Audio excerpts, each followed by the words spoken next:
আজকে সারাদিনটা আমি কিভাবে কাটিয়েছি। এই খাঁচাগুলো নিয়ে যেতে হবে। আর বড় গাড়ি যেহেতু নিয়ে চলে গেছে তো টিলারটা আজকে ঠিক করতে হবে।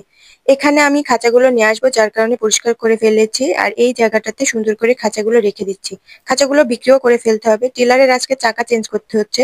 লোহার চাকা নিতে গিয়ে তো পায়েও ফেলে দিয়েছিলাম। আর আজকে আমি সকালবেলা সবাইকে মাখানো ভাত খেয়ে রেখেছি। এই ঘরটা পরিষ্কার করে নিলাম। ধানের ঘরটো মোটামুটি ঠিক করা হয়ে গিয়েছে। টেলার ঠিক করা হয়ে গেছে, চাষ করার জন্য নিয়ে গেছে। আর দেখো বাড়িতে বাড়িতে সবারই পরিষ্কার শুরু হয়ে গিয়েছে। প্রতিদিনই প্রায় একটা করে আমার কোমর করতে হচ্ছে, পড়ে পড়ে ফেটে যাচ্ছে। অনেক কয়টা কাঁথা শাশুড়ি মা পেরেছে আর সেগুলো আজকে রোদ্রে দিলাম।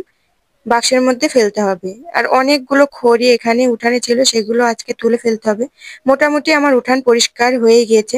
কালকে শাকভাজি করতে চেয়েছিলাম, আজকে দুপুরে শাকভাজি করছিলাম। এর মধ্যে চলে আসছি খড়িগুলো তোলার জন্য। মোটামুটি খড়ি তোলা শেষ, চলে আসছি। এসে দেখছি আমার রান্নাও প্রায় কমপ্লিট। তো সারাদিনটা এভাবেই কাটিয়েছি। আল্লাহ হাফেজ।